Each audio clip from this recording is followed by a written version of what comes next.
I have with me voices from Iran and pro-Iran are Dr. Fouad Izadi, a very well-known professor at the University of Tehran. From Tel Aviv, I'm joined by Ori Goldberg. Now, she is, I'm told, critical of America and Israel. Am I right, Ori? I am. Yes.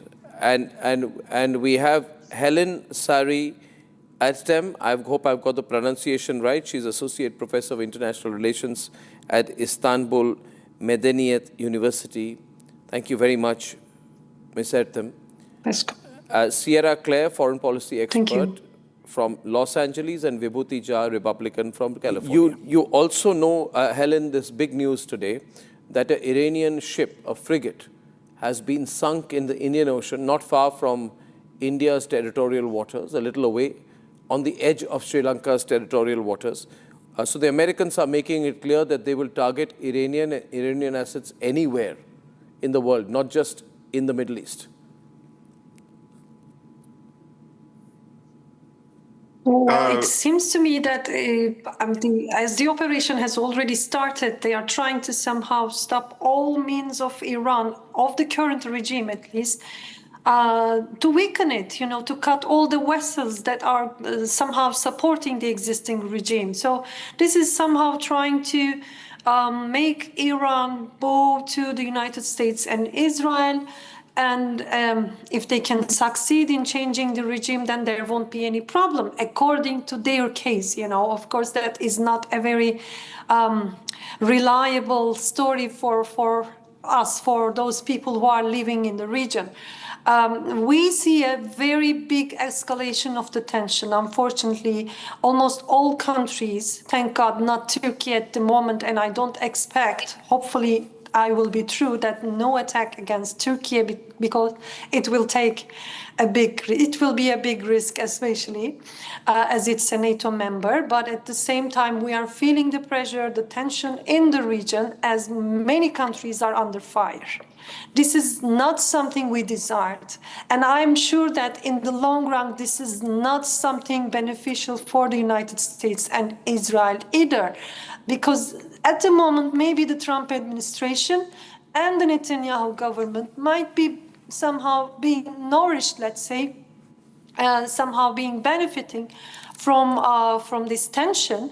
But in the long run, unfortunately for them, it will bring very negative outcomes. It will bring hatred against the United States and Israel.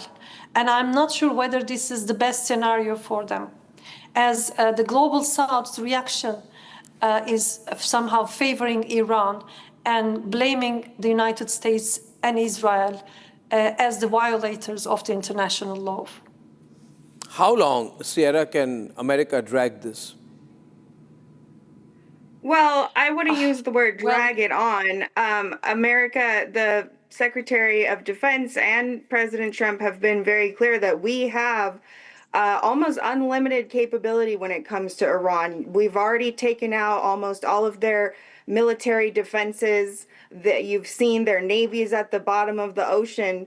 So we have unlimited capabilities. We want to wrap this up as quickly as possible, though. And to respond to the previous comments about whether this is good for America, in terms of building hate for America, I don't think it can get any worse than a regime that for 47 years chanted death to America and said we were the great Satan. So there's only an upside here for us.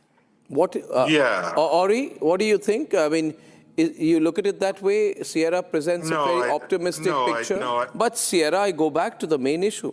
See, now if Mujtaba Khamenei is made the supreme leader, say tomorrow, then there is going to be no regime change. Well, this is interesting. This is a confusion that has been going on since this whole thing started.